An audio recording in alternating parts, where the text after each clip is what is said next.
l'idée avait été lancée par M. Juncker, qui était à l'époque candidat, mais en fait déjà nommé de fait président de la Commission européenne. Mais elle n'était pas très précise au départ. C'est dans l'idée d'union, on approfondit l'union et on l'applique aussi au marché de capitaux.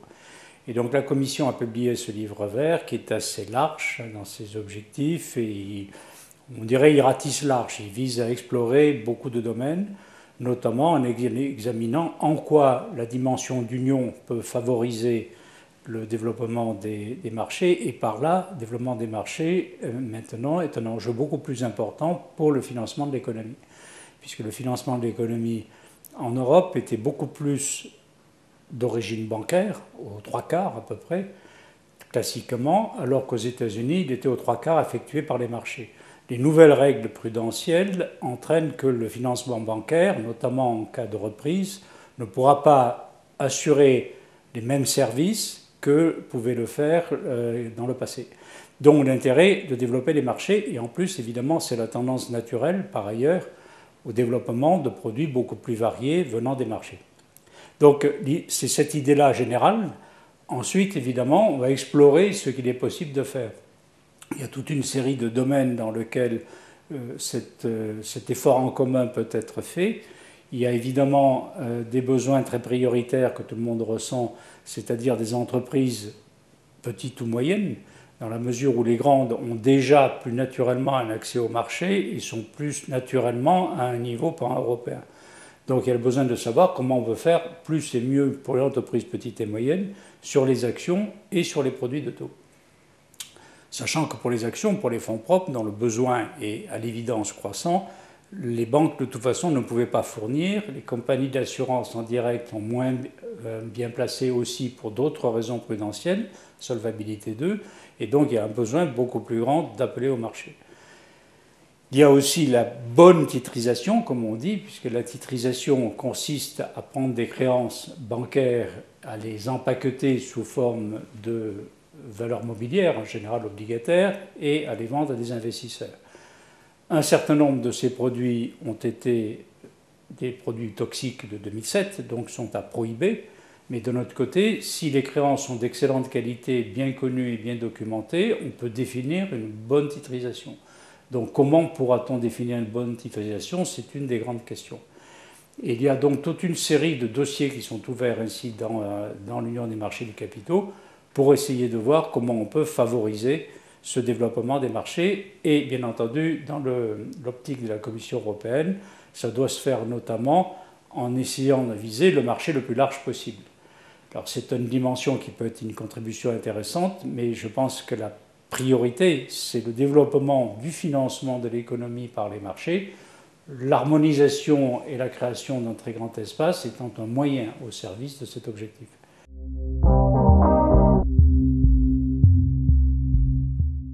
Donc pour nous, nous l'avons jugé globalement bénéfique pour les raisons que je viens de décrire, c'est-à-dire le fait qu'il y a un besoin. Il y a ce besoin de substitution partielle aux banques dans le cas des entreprises pour les produits de taux. Il y a l'allègement qui peut être fait sur les bilans bancaires s'il y a titrisation, puisqu'une partie en sortira, ce qui fait de la place pour d'autres crédits.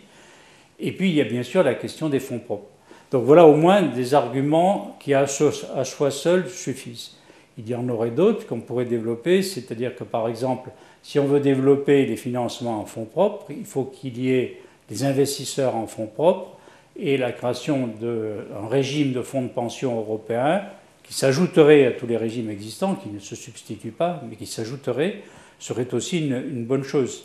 On pourrait envisager aussi l'élimination d'un certain nombre de barrières techniques, dans la mesure où elles ne servent pas, qui font obstacle aux mouvements de capitaux lorsqu'ils sont bienvenus.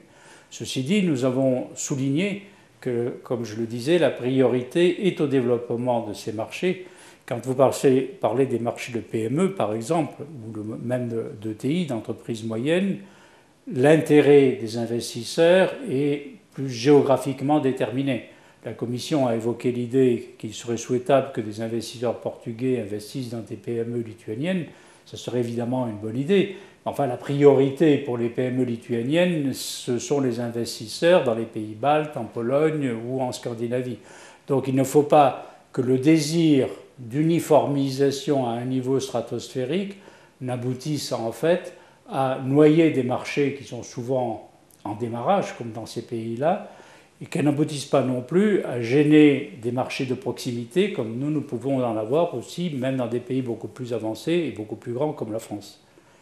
Donc nous recommandons une attitude positive mais pragmatique visant à effectivement que le marché tel qu'il est naturellement se développe le plus possible. Il y aurait aussi une réflexion commune qui serait utile pour les produits de taux, c'est que alors qu'autrefois c'était relativement simple puisque les grandes entreprises émettaient des obligations et les entreprises même moyennes s'adressaient à leurs banques.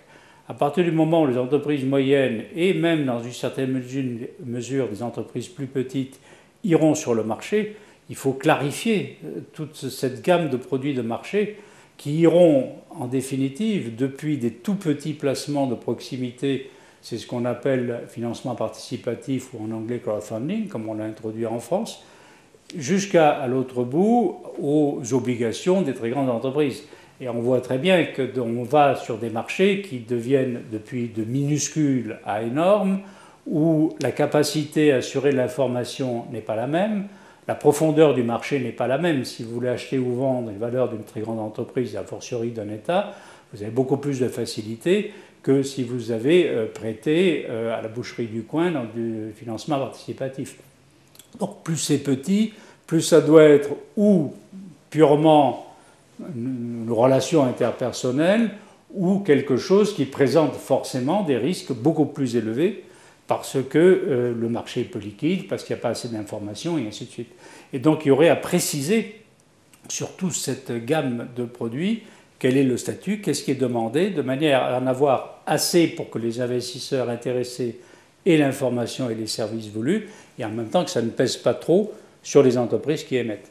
Là, actuellement, par exemple, une entreprise moyenne ou petite qui veut émettre des actions a à peu près les mêmes exigences qu'une multinationale. Ça n'a pas de sens. C'est-à-dire qu'il faudrait alléger de manière non négligeable, de manière à rendre le poids de la cotation moins coûteux.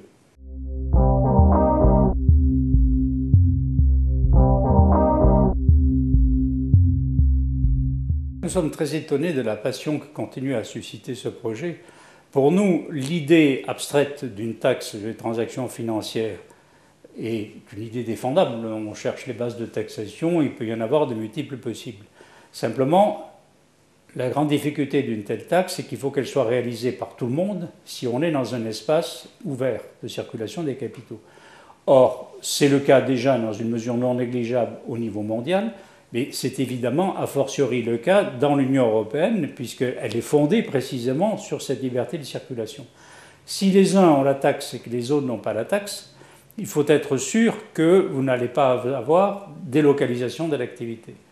Or, vous pouvez dans une certaine mesure taxer les transactions sur des actions parce qu'il y a un lien fort, juridique et vérifiable avec le pays d'origine.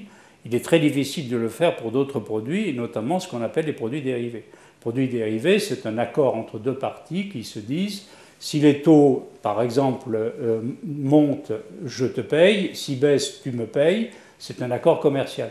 Il est bien évident que si vous êtes taxé en faisant cet accord en France et que vous n'êtes pas taxé en le faisant en Grande-Bretagne, vous irez le faire en Grande-Bretagne, quitte à utiliser des moyens quelconques de filiales ou tout ce que vous voulez, de manière tout à fait légale.